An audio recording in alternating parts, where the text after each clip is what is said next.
Good morning guys, and I am in Kyoto Onsen today, and I thought it'd be a really great chance for me to film the Kanji of the Year tag. So I guess 2018 is winding down and we're about to head into 2019, and yeah, I did this a couple of years ago and I really liked the simplicity and the easiness of it.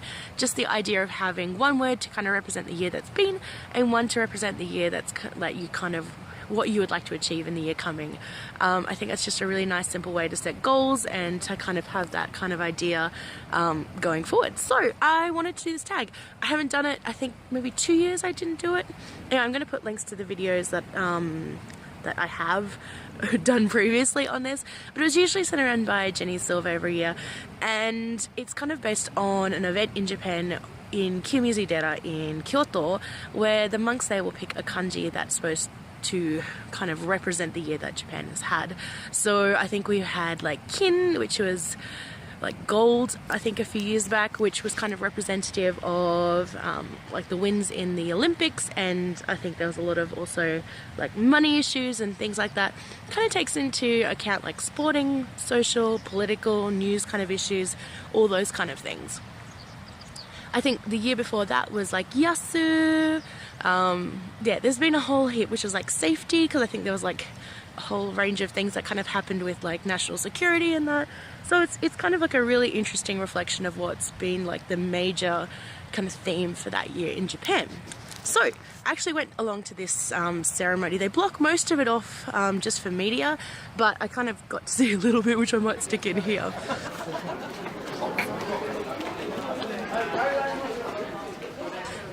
So yeah, I got to see this ceremony. It was really cool to actually kind of see it after talking about it for a couple of years.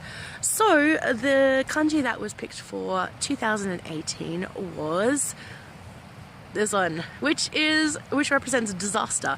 And considering the year that 2018 was, especially in Japan, it's quite fitting, and it's quite interesting because I feel like a lot of it was, you know, hit Kanji. Like Kanji went through quite a lot this year.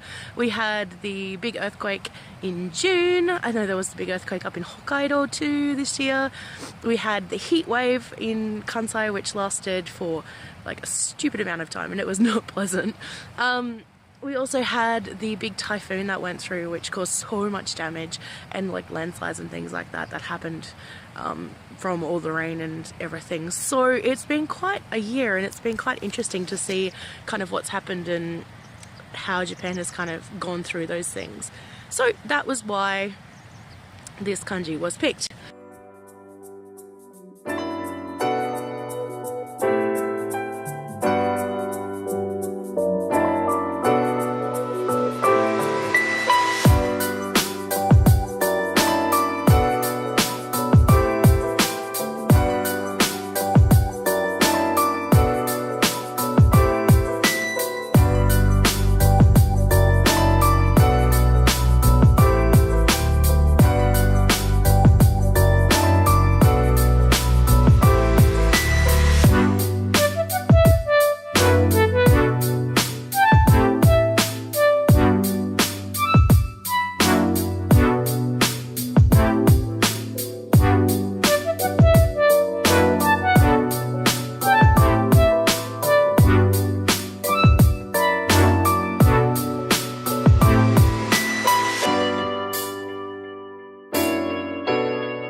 To my personal kanji.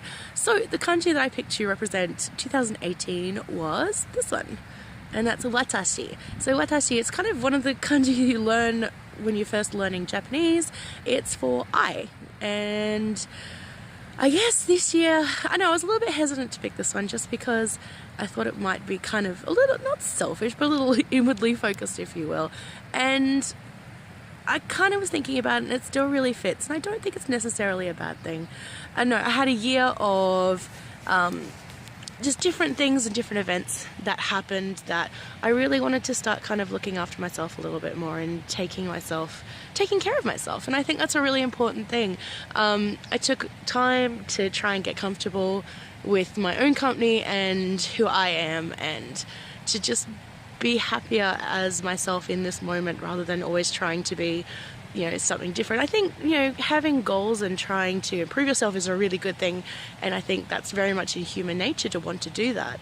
However, I think there's also kind of something that's very, it's just something that's very important, I think, to being happy where you are. I think at the moment there's definitely a culture of that whole big push, and there's massive kind of, you must be better, you must try harder, you must, build yourself up more, you must do all the things, and I think there's just so much pressure to always have to be better. And I think that's a really good thing, so I'm not saying that that's a bad thing. However, I think it's also really important to kind of be appreciative of the person that you are now, because so if you're happy with yourself and you're confident with yourself in that moment, then I think that's where like a lot of true happiness lies. Like, I think it's a good thing to be always trying to improve yourself. However, there's nothing wrong with trying to be happy in the moment and enjoying what's going on around you. Otherwise, if you don't sit back and kind of enjoy things, I think you miss out on a lot. So that's why I picked this kanji for 2018. So my kanji for 2019 is nasu, which is this one here. I cheated a little bit, there's kind of like two on there. But I picked this one because it's kind of to get things done, to actually accomplish things and to complete things in a roundabout way. And I don't know, I tend to be an over planner. I will plan things within an inch of its life, and then I never actually get things done. And I have all these ideas and things that I really, really want to try and achieve, but I never actually start making practical steps and plans towards, not even plans, but actually practical steps and towards achieving them. So that's kind of what I want to try and do this year. That's my aim, is to all these different like plans and projects that I've always kind of planned and thought about. I really want to actually get there and do something and get them started or done.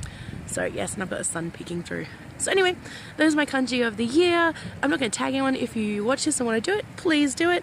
And send a link to me because I want to see it. But anyway, that's about it for me, guys. I will talk to you very, very soon. Have a happy new year.